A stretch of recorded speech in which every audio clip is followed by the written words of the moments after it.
Today I'm going to be sharing with you 5 high-protein snacks. I'm going to include vegan, vegetarian, and meaty options. Eating high-protein diet can be hard, especially when you want to snack all the time. If you're busy, on the go, having a snack might be just what you need, especially if it's high-protein and healthy. So I tried to solve that problem today, and I'm sharing a couple high-protein snack recipes that I hope you'll like. You can make them for yourself, for your family, and even serve them as appetizers, which is so cool. Because if someone comes over, they can have them. They won't even feel like they're eating anything extravagant, but it's gonna be high protein. Good for you, good for them, everyone's happy. So let's just jump into it.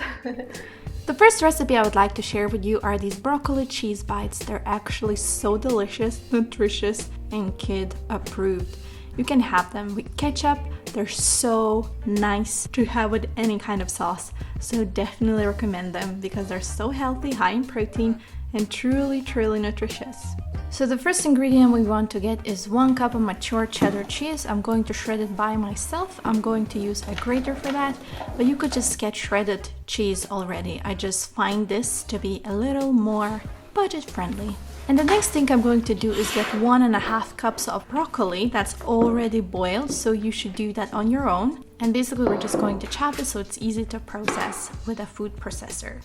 So based on your food processor strength, power, and volume, you're gonna want to approach the food processing a little differently. At first I tried using 1 can of chickpeas with 1.5 cups of cooked quinoa, and I just tried to process it, but to be honest, my food processor was a little too small for that. So what you want to do is add everything in batches. So make sure you've got some chickpeas, some quinoa in your food processor, then add your chopped broccoli, as well as 2 teaspoons of garlic powder, 1 teaspoon of thyme, 1 teaspoon of basil, and 1 teaspoon of onion powder. Then we want to add in 1/2 teaspoon of salt and 1/2 teaspoon of black pepper. If you're dividing everything in batches because your food processor is a little smaller, you want to use cheese in all of them because that's what binds all the ingredients together. Also, feel free to add a little bit of water. In total, I use 1/2 to 1 cup of water for this specific recipe.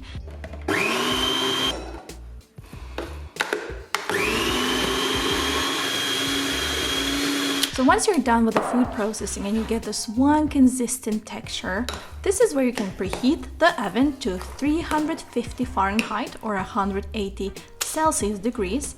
But we want to make sure that we mix all the ingredients as well as we can before we do that, especially if we were processing in batches. Make sure you line your baking tray with parchment paper. So all I'm doing is forming the balls in my hands and placing them on baking sheets. Then I just use a spoon or a spatula, whatever you want, to flatten them to make sure that they're not exactly balls. Once you nicely form these bites, they will be in circular shape and they will look amazing.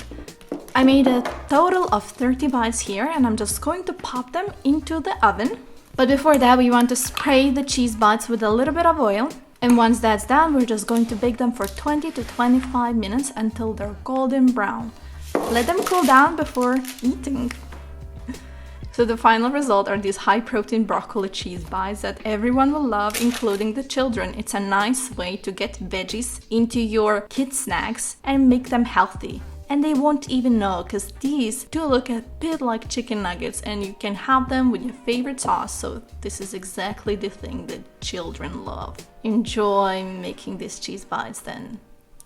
Making your snacks doesn't always have to be very hard. That's why I wanted to show you these spicy roasted chickpeas that are so easy to make. And literally these are just chickpeas with a little bit of spiciness. So the first thing we'll need is a can of chickpeas. We're gonna want to drain the can and make sure to dry out the chickpeas as well as we can with a kitchen towel. We're just going to spread them over a large plate and let them dry out naturally for an hour or so. You just leave them and forget them basically. And the next thing we're going to do is mix our spices together. So I'm going to get a glass bowl and add 1/4 teaspoon of hot chili powder, then 1/4 teaspoon of ground cumin, 1/4 of a teaspoon of garlic powder, 1/2 a teaspoon of paprika, and 1/4 of a teaspoon of curry powder. And obviously finish up with a pinch of salt. You can actually use your own combinations of spices, whatever you prefer. That's where the magic comes in. Then, after waiting for an hour, we're going to preheat the oven to 375 Fahrenheit or 190 Celsius degrees, and we're going to roast our chickpeas in there. So I'm just going to add them to my baking sheet and put them into the oven for 35 to 45 minutes. And we want to stir in between for 1-2 times to make sure that the chickpeas are well roasted but not burnt. If they start burning, take them out of the oven and it's gonna be just fine. So the final result you want to go for are the chickpeas that are actually dry and crunchy, not the other way around. Once the chickpeas are out of the oven, we want to spray them with a little bit of olive oil and toss them into the bowl with all the spices that we have, and we want to mix them as well as we can. And that's it! You have your spicy roasted chickpeas that are so delicious. This is probably the simplest yet high protein snack you can have that you'll enjoy, and it's vegan friendly as well. The third recipe I'm very excited to introduce are these cheese chips with jalapeno. They are low carb, so keto friendly, and high in protein, so they're so delicious. If you love chips, you're gonna love these for sure.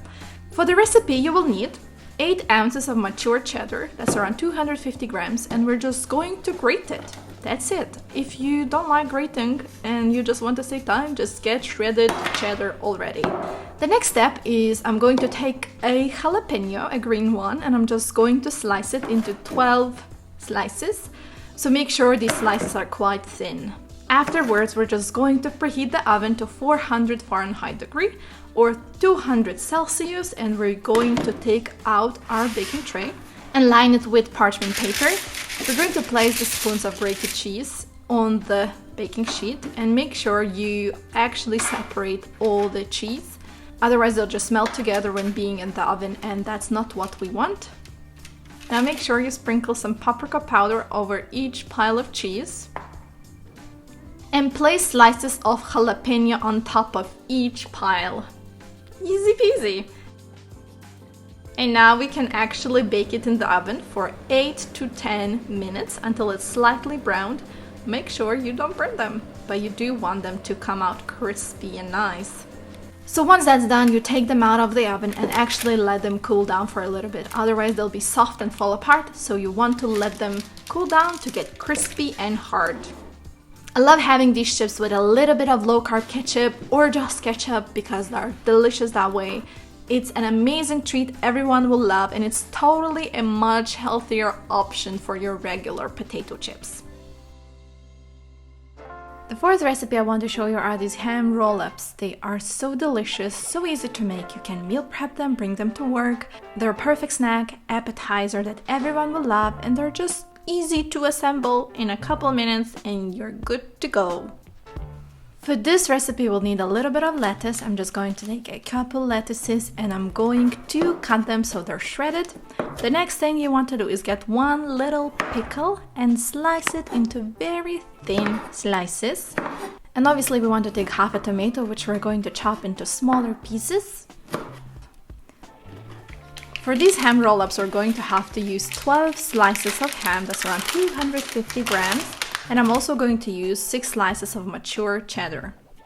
So what you really want to do is get 2 slices of ham and put them on top of each other. Then lay a slice of cheddar. Cover it with a thin layer of yellow mustard, that's what I'm talking about. And add a little bit of shredded lettuce to the bottom of the ham, as well as a couple slices of pickle and tomatoes. Just make sure they're all on one side of the ham so you can easily roll it up. Roll the ham starting with the side with all the ingredients and then basically use the toothpicks to secure it. Yeah, that's as easy as it goes. And that's basically what you do with the next 6 servings. It's so easy and fast to assemble. Literally the best breakfast idea, the best snack idea or appetizer idea you can get. if you love your ham. These ham roll-ups only have around 2 grams of net carbs per serving and 16 grams of protein. That's a lot of protein. So enjoy it! The last but not least recipe you're going to see today are these smoked salmon bites. They are amazing appetizers, very nice snacks at home, and just truly refreshing bites to have in the summer or when you're just craving for some salmon, you know. So to start with this recipe, I'm going to take 1 small onion or a half of a large onion. Make sure it's white onion.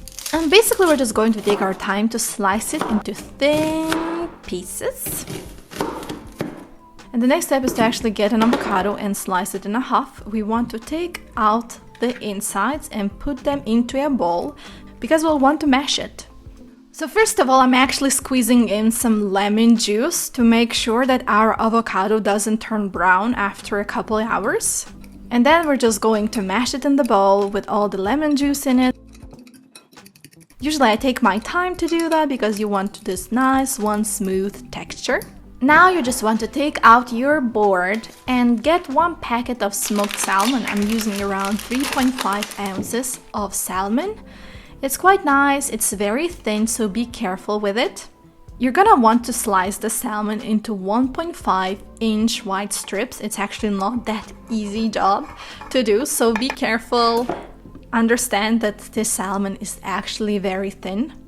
Once we lay out our salmon strips, we're just going to want to place a little bit of mashed avocado and spread it all over it. And then we're just gonna add in the onion. And that's kind of it. We're just going to roll it up and let it sit. You can use toothpicks to secure it, but for my case, I didn't actually need it, so that was pretty nice. And these salmon bites are actually so delicious. They are great if you're a fan of salmon and if you miss salmon. It's just a nice way to quickly assemble something, get your healthy fats into your diet, protein into your diet, and really just enjoy eating the delicious food you've been craving for. So I highly recommend it. Thank you for watching this video. If you love the recipes, go to the comment section and check the recipes out. I have them on my website, allnutritious.com. Woohoo! Thank you for watching. Have a lovely day and take care. Bye-bye.